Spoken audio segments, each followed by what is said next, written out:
Graça e paz, meus irmãos. Estamos com mais uma edição da Escola Bíblica Online, EBOL, da Igreja Batista em Aldeia, Camaragibe, Pernambuco. Hoje nós vamos falar sobre um tema muito corriqueiro nesses últimos dias. Vamos falar sobre o medo. O medo tem sido um tema que tem se falado muito nesse tempo de pandemia, né? Muita gente com medo de morrer, muita gente com medo de pegar o vírus, muita gente com medo de perder emprego, muita gente com medo de perder amigos, perder parentes. Existem dois tipos de medo: o medo inato, a gente já nasce com ele, e o medo adquirido, que vem por conta das experiências. Eu não vou fazer muitas definições a respeito do medo, porque eu creio que todo mundo sabe o que é o medo, porque todo mundo já viveu, já experimentou esse sentimento. Então nós não vamos passar muito tempo conceituando, explicando, não. Todo mundo sabe o que é. Vamos ao que interessa para todo mundo, não é? O tema da nossa lição hoje é como se libertar do medo, conforme o que a Bíblia ensina. Eu sei que tem muitas pessoas dando várias dicas de como se libertar do medo. Tem várias. Se você procurar na internet, você tem muitas dicas, orientações de psicólogos, de coach, de como se livrar do medo. Mas hoje nós vamos buscar uma resposta para isso dentro da palavra de Deus, certo? Nós vamos ter como base o livro de Salmo, o capítulo 34, versículo 4, que diz o seguinte: busquei ao Senhor e Ele me respondeu, livrou-me de todos os meus temores. Você pode acreditar ou imaginar, quando você lê esse versículo, que isso aconteceu de uma hora para outra. O salmista foi orar e de uma hora para outra, quando voltou da oração, já estava sem medo algum.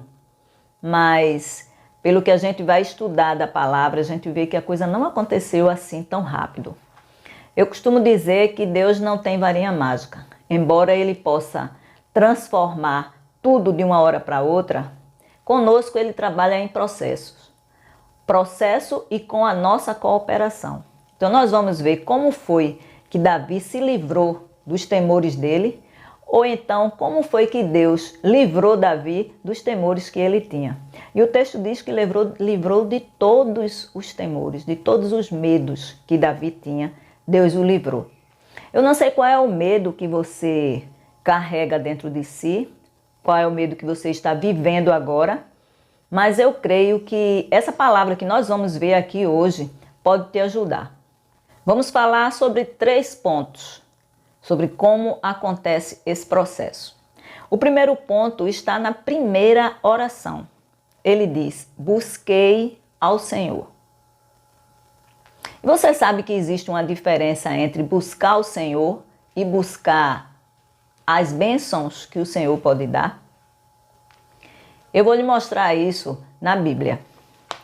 No livro de João, no capítulo 6, nós podemos ver a história da multiplicação dos pães. Você lembra que tinha uma multidão e faltou comida, né? Faltou não. Jesus não quis despedi-los sem alimentá-los, e aí ele resolveu que ia alimentar todas as pessoas, operando o milagre da multiplicação dos pães. Depois do milagre da multiplicação dos pães, o que aconteceu? Jesus e os discípulos seguiram para o outro lado do mar, né? Que era o mar da Galileia, o mar. Eles seguiram primeiro os discípulos no barco e em seguida Jesus foi andando sobre o mar. Vocês devem estar lembrados disso. Na manhã seguinte, no dia seguinte, o que aconteceu? Aquela multidão que tinha se alimentado, que tinha sido satisfeita, né, que tinha comido o pão que Jesus tinha multiplicado, voltou a procurar Jesus. E aí é nesse ponto aqui que a gente vai ver. Capítulo 6, o versículo, acho que é a partir do 24. Eu vou ler aqui. Quando a multidão viu que nem Jesus, nem os discípulos estavam ali, todos entraram nos barcos e atravessaram para Cafarnaum, porque Jesus já tinha atravessado, a fim de procurá-lo. Encontraram-no do outro lado do mar e lhe perguntaram: Rabi, quando o Senhor chegou aqui? Prestem atenção qual foi a resposta de Jesus. Jesus respondeu: eu lhes digo a verdade. Vocês querem estar comigo não porque entenderam os sinais, mas porque lhe dei alimento. O que é que Jesus estava ensinando aquele povo e até mesmo reclamando, né, daquele povo, mostrando que ele tinha conhecimento exato do que tinha no íntimo do coração deles. Eles estavam à procura de Jesus porque tinham entendido que Jesus era o Messias, tinham entendido aquilo que ele tinha pregado, porque antes da multiplicação dos pães, Jesus estava ensinando as pessoas. E no final da tarde foi que ele deu o alimento, né? O pão multiplicado. Mas aquelas pessoas, Jesus observou, percebeu no coração delas que elas estavam procurando o pão simplesmente. E não entenderam que Jesus estava fazendo sinais e de que Jesus era o Cristo, o Messias tão esperado. Então Jesus está falando exatamente daquela pessoa, daquelas pessoas que o procuram apenas para satisfazer as suas necessidades. E muitas vezes apenas a sua necessidade naquele momento, a sua necessidade física. São pessoas que buscam apenas as bênçãos do Senhor, mas não buscam ao Senhor. E o salmista, ele está dizendo que ele buscou ao Senhor. Ele não buscou apenas as bênçãos que o Senhor poderia dar. Ele buscou ao Senhor, de fato. E aí você pode indagar, qual é a diferença? O que é que pode haver de diferente nisso? Quando eu vou orar, eu não estou buscando ao Senhor, só que eu estou buscando ao Senhor para atender meus pedidos. Ele mesmo disse que eu poderia pedir, você pode indagar isso. Mas buscar ao Senhor é buscar um relacionamento com o Senhor. É buscar intimidade com o Senhor, ter intimidade com Ele. Você não tem um relacionamento com uma pessoa sem conversar com ele, sem saber o que aquela pessoa acha a seu respeito, sem saber o que aquela pessoa pensa sobre você. Você não tem um relacionamento com uma pessoa sem conversa, que você só fale, só peça. Eu tenho certeza que não. Com seu cônjuge, com seus amigos, você só chega junto deles para pedir, para falar? Claro que não. Você chega para se relacionar, para conversar, para falar e ouvir. E muitas vezes as pessoas vão até o Senhor somente falando o que quer. Mostram a lista de pedidos e pronto. Amém, Senhor. Obrigada, Senhor. Vão embora. Não procura saber o que é que o Senhor quer falar. Eu já ouvi também pessoas que dizem que o Senhor fica em silêncio. Quando você pede, ô Senhor, por que o Senhor está em silêncio? Tem até uma música que diz assim, o céu está em bronze, parece que o céu está de bronze. São pessoas que, na verdade, buscam apenas as bênçãos do Senhor. E aí, se o Senhor não responde, ou seja, se o Senhor não dá, eles acham que o Senhor está em silêncio. Mas o Senhor quer falar conosco. Então, o salmista está dizendo que ele buscou ao Senhor e não apenas as bênçãos do Senhor. Esse é o primeiro ponto que a gente tem que entender para se livrar do medo. E que o salmista fez. E por isso, o Senhor o livrou de todos os temores. O segundo ponto nesse processo que o salmista passou e que nós devemos também procurar viver está na segunda oração do próprio versículo. E ele diz assim, ele me respondeu. O salmista está dizendo que Deus o respondeu. Como é que a gente pode fazer? Como é que eu busco ao Senhor de forma que Ele me responda? Eu sei que muitos de nós já tivemos essa experiência de buscar o Senhor, de pedir uma coisa ao Senhor e o Senhor responder e ser atendido. Às vezes a gente faz um pedido de oração por um irmão que está enfermo e o Senhor o livra e nós agradecemos, nós temos a resposta do Senhor. Mas como é que se faz essa busca de forma que o Senhor nos responda? Também com relação aos nossos temores. Vamos ver lá em Jeremias, porque Deus, através desse profeta Jeremias, ele responde como é que Deus responde às orações. Ou seja, ele responde essa pergunta. Como é que eu vou obter resposta de Deus quando eu buscá-lo? Vamos lá? Jeremias, no capítulo 29, já muito conhecido de todos nós, os versículos 10, 12 e 13 são os que eu vou ler. Assim diz o Senhor, logo que se cumprirem para a Babilônia 70 anos, atentarei para vós outros e cumprirei para convosco a minha boa palavra, tornando a trazer-vos para este lugar. E aí os versos 12 e 13 que diz o seguinte: então me invocareis, passareis a orar a mim e eu vos ouvirei. Buscar-me-eis e me achareis quando me buscardes de todo o vosso coração. A resposta está aqui. Como é que eu posso buscar ao Senhor e Ele me responder? Quando buscamos de todo o nosso coração. Eu fiquei algum tempo pensando o que é buscar o Senhor de todo o coração. O que significa isso? Será que significa buscar o Senhor em choro, como fez Ana, chorando, Senhor, aquela emoção? Será que é somente isso, que é buscar o Senhor de todo o coração? Se a gente for olhar o contexto, a gente vai entender que não é isso. Eu quero que vocês entendam qual foi a situação que foi colocado esse versículo. Vejam, os israelitas, o povo judeu, estavam cativos na Babilônia quando o profeta escreveu essa carta. Isso aqui é uma parte de uma carta. Se você for ler o capítulo 29, você vai ver que isso aqui é uma parte de uma carta que Deus pediu para que o profeta enviasse àqueles que estavam cativos na Babilônia. E havia uma discussão entre se seria 70 anos que eles iriam ficar cativos ou se seriam 2 anos, porque alguns profetas estavam mentindo, dizendo que só seriam 2 anos. Mas o profeta Jeremias diz, não, vai ser 70 anos. Deus avisa que vai ser 70 anos. E aí, esse versículo 12 diz, então me invocareis. Então significa, nesse momento, ou seja, quando passar esses 70 anos, vocês vão me invocar e vão me invocar de todo o coração. O que ia acontecer com essas pessoas que eles passariam a invocar o Senhor de todo o coração? 70 anos subjugados, né? Eu entendo e eu acredito que é exatamente isso que a palavra quer dizer, que durante esses 70 anos eles iriam ver o coração, sentir-se tão necessitado de Deus, se humilhar-se, que eles iriam então buscar o Senhor de todo o coração. Porque, olha, não tem coisa que faz mais o ser humano se humilhar do que quando eles estão em sofrimento.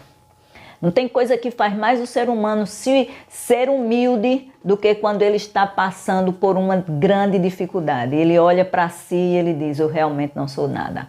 Eu preciso buscar o Senhor. Não é assim? Muita gente está vivendo isso dessa forma hoje. Está passando por tantas dificuldades e nesse momento está reconhecendo. Então, o que isso nos ensina?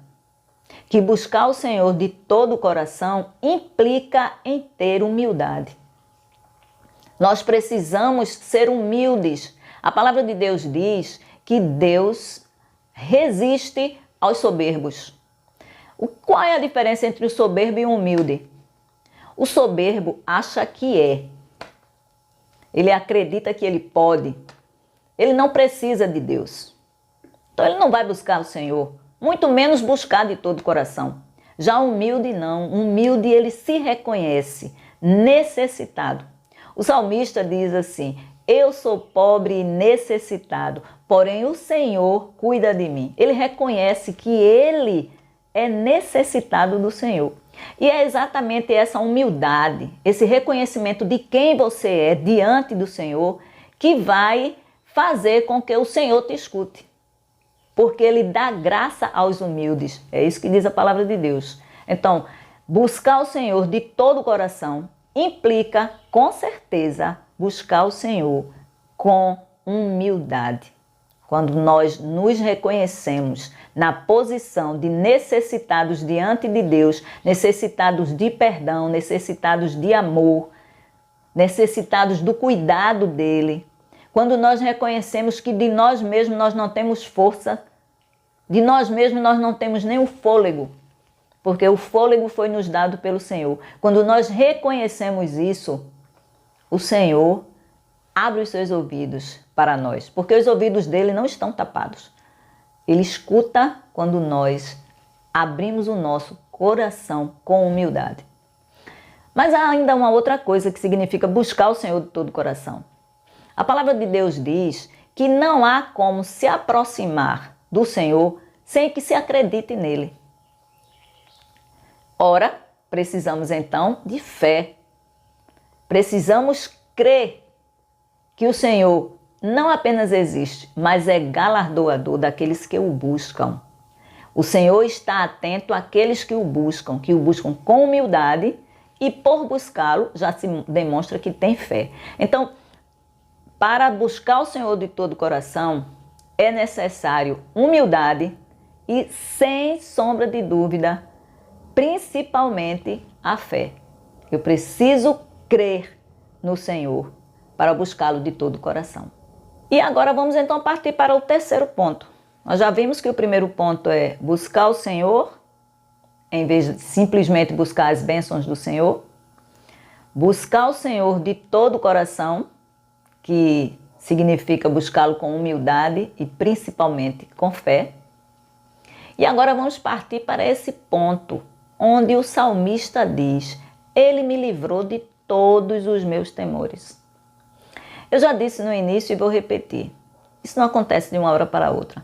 E isso não acontece se você não caminha por esses passos que nós já dissemos. Não tem como acontecer.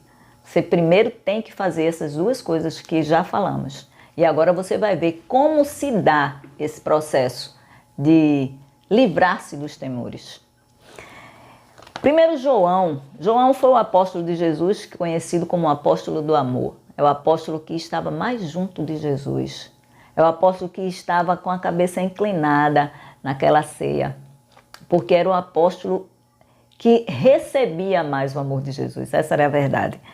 E ele diz o seguinte, lá na sua carta, capítulo 4, os versículos 8 e 18. Diz assim: Aquele que não ama não conhece a Deus, pois Deus é amor.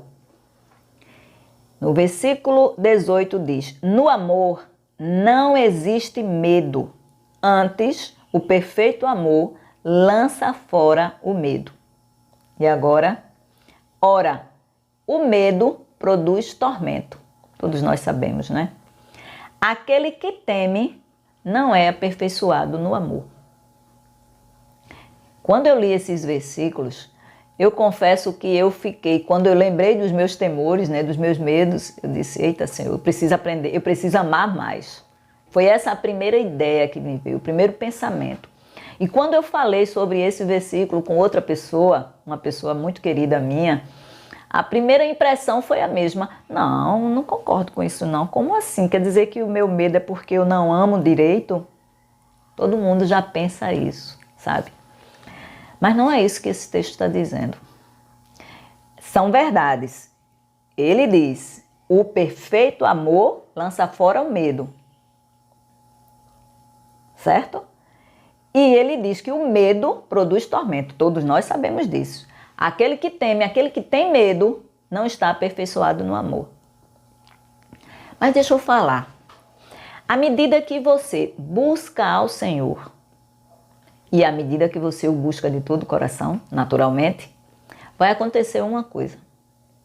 Vai acontecer que você vai conhecer mais o Senhor. A relação de intimidade com Deus, a conversa com Deus, vai te mostrar quem é Deus.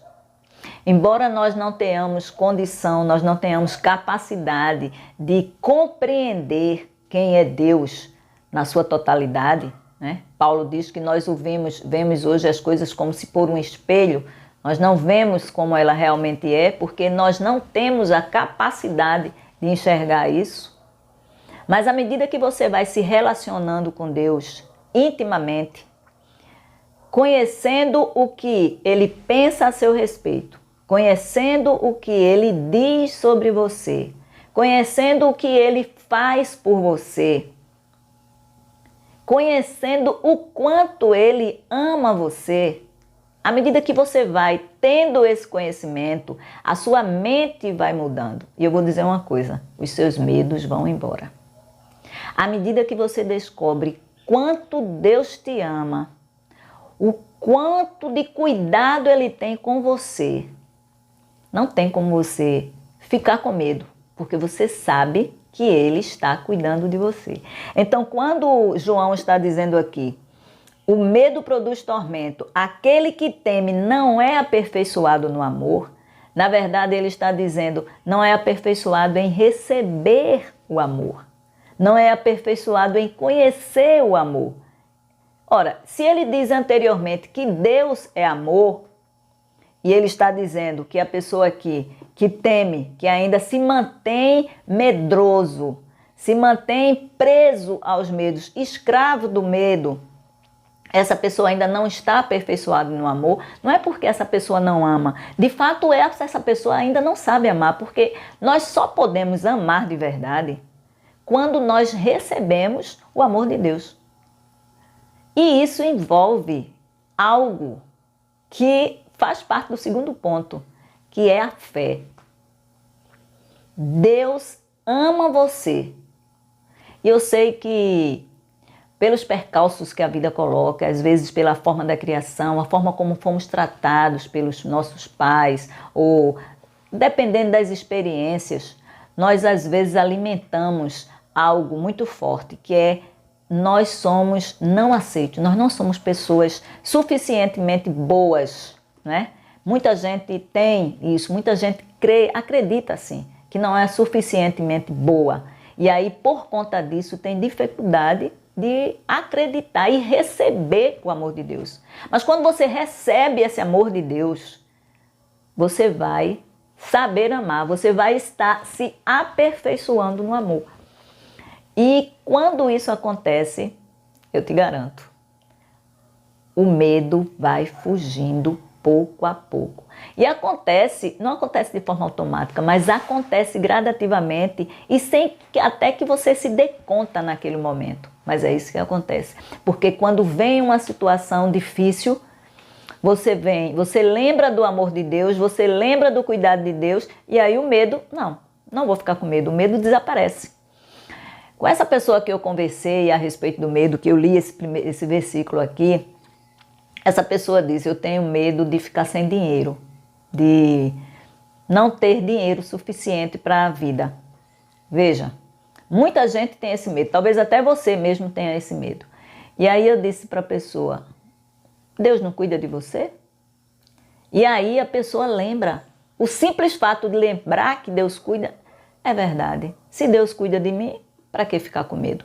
Então tá vendo como é que isso acontece? Isso acontece com muitos outros. Você tem medo de perder um ente querido. Mas você sabe que para os que estão em Deus, a morte é apenas um sono. Não é assim? Você tem medo de você mesmo morrer. Mas você sabe que Deus estará com você, inclusive no vale da sombra da morte. Então, quando você lembra disso, crê nisso, o medo vai desaparecendo. E foi assim que aconteceu com Davi, com o salmista. E a gente pode ver isso logo no início da vida de Davi. Davi, ele vivia cuidando das ovelhas do pai. Mas certamente, nesses momentos em que ele passava ali, ele passava muito tempo conversando com Deus. Ele passava muito tempo falando, buscando ter intimidade com Deus. Quando ele foi se encontrar com Golias, a fala de Davi, aquilo que Davi fala, se você for procurar na Bíblia, você vai confirmar o que eu vou dizer agora, denota a intimidade que ele tinha com Deus e a fé que ele tinha no cuidado de Deus. Quando ele olha para o Golias, todos os demais estavam desesperados de medo, mas ele olha, quem é esse? Quem é esse que está afrontando o Deus dos exércitos? Ele reconhece que Deus era o Deus dos exércitos de Israel. E que Israel tinha muito mais do que um simples exército, tinha os exércitos de anjos do Senhor cuidando dele. Se você for olhar a fala de Davi, a gente percebe que Davi, ele não ficou olhando para a dificuldade, para o tamanho do gigante. Ele olhou para o cuidado de Deus. Por isso que ele não teve medo. Ele mostrou na fala dele que ele tinha intimidade com o Senhor, que ele confiava no cuidado do Senhor. Não era no cuidado, não era na força dele, mas no cuidado do Senhor. E isso acontece com a gente. Quando a gente recebe o amor de Deus, crê no amor de Deus, o medo desaparece. Porque a gente sabe que o nosso Deus é o Deus que nos sustenta, é o Deus que garante a nossa vida, é o Deus que, acima de tudo, nos ama. Então não tem como o medo resistir a isso. Deus é amor. Quem é dominado pelo medo ainda não está aperfeiçoado no amor. Não porque não ama, porque quando a gente imagina que seja assim, a gente passa até a se sentir culpado. Então eu não estou amando o suficiente. Não. Se torne aperfeiçoado no amor de Deus, recebendo o amor dele. Crendo em tudo que ele diz a seu respeito. Que ele cuida de você, que você é importante para ele, que ele quer te salvar, ele deseja dar uma vida melhor a você, que ele quer que você esteja bem. Esse é o desejo do Senhor. A palavra de Deus diz, porque Deus amou o mundo de tal maneira que deu seu Filho, para que todo aquele que nele crê não pereça, mas tenha a vida eterna. E essa vida eterna é uma vida abundante. Jesus Cristo disse, eu vim para dar vida e vida abundante. Vida abundante não pode ser escrava do medo. Ele não quer que você seja escravo ou escrava do medo. Ele quer mostrar que ama, que cuida de você. E por isso não tem por que temer. Então nós vamos fazer a conclusão lembrando esses 3 pontos. Voltando ao texto, busquei ao Senhor, Ele me respondeu e livrou de todos os meus temores. Busque ao Senhor de todo o coração. A palavra de Deus diz que Ele sabe tudo o que você necessita.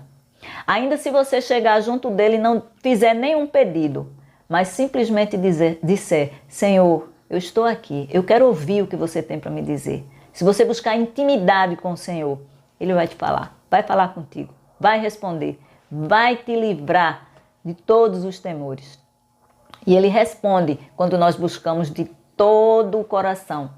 E buscar de todo o coração requer humildade, requer fé. E ser aperfeiçoado em amor significa crer no amor de Deus. Receba o amor de Deus e livre de todos os seus medos. Receba o cuidado de Deus e permita que os seus medos desapareçam. Em nome de Jesus. E que Deus possa nos abençoar. Amém.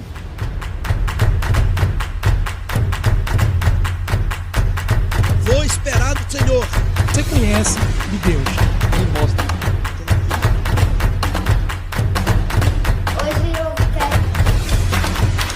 Vou deixar. Vamos usar o nosso corpo para o louvor. De crescimento. Sensibilidade ao toque do Espírito Santo.